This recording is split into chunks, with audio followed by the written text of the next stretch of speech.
उसको भी कैंसिल कर दिया गया है। मिनिस्ट्री ऑफ एजुकेशन का कहना है कि जल्द से पुनः परीक्षा कराई जाएगी और पूरी जांच अब सीबीआई करेगी। मैं सिर्फ इतना जानना चाहता हूं कि जहां जहां भाजपा की सरकार है वहीं ये क्यों हो रहा है?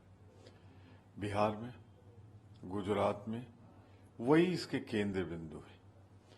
प्रधानमंत्री जी दिखावा करने के लिए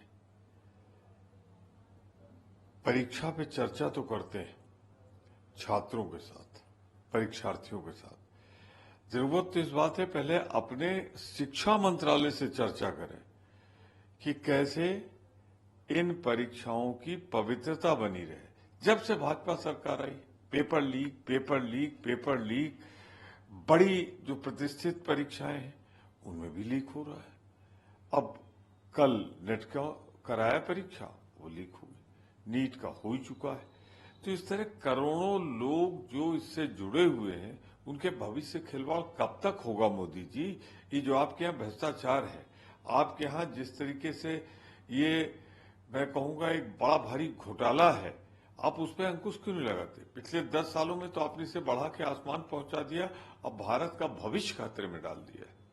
प्रियंका गांधी ने भी ट्वीट किया, क्या शिक्षा मंत्री इस लचर तंत्र की जिम्मेदारी लेंगे? सवाल यहाँ सीधा सा है, प्रधानमंत्री क्यों नहीं बोलते इस पर? क्यों चुप हो जाते हैं? जब इतना बड़ा करोड़ों छात्रों के भविष्य से जुड़ा हुआ सवाल आता है तो ये प्रधानमंत्री खामोशी क्यों अख्तियार कर लेते हैं? परीक्षा पे चर्चा तो कराई थी, खुद किया था छात्रों से, अब अपने मंत्रालय से चर्चा क्यों नहीं करते? आपका मंत्री तो ये कह रहा है कि कुछ गड़बड़ी नहीं हुआ था। अब जब सुप्रीम कोर्ट ने कायदे से लताड़ लगाई तो अब जांच करने को तैयार है। ये क्या हो रहा है?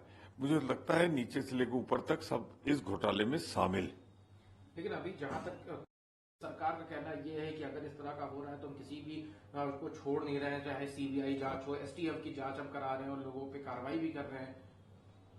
सवाल सीधा सा एक, ये परीक्षा तो आप कराते हैं, आपके नियंत्रण में होती है, आपकी देखरेख में होती है, और इसमें करोड़ों अरबों का खेल हो रहा है, तो क्या उसमें आपका कोई शामिल है जिसकी वजह से प्रधानमंत्री जी आप खामोश? ये तो सीधी सी बात है। परीक्षा कराने की जिम्मेदारी सरकार की है, शिक्षा मंत्रालय की, तो क्या शिक्षा मंत्रालय पर कोई कठोर कार्रवाई करेंगे? शिक्षा मंत्री जी से आप बात करके उनके खिलाफ कार्रवाई करेंगे? जिम्मेदारी तो उनको लेनी पड़ेगी ना, क्योंकि इस सरकार में ही शिक्षा मंत्री नहीं है। पिछली सरकार में भी 5 साल वो शिक्षा मंत्री थे, तो इस बीच में जितना हुआ है उसकी जिम्मेदारी तो उनकी है।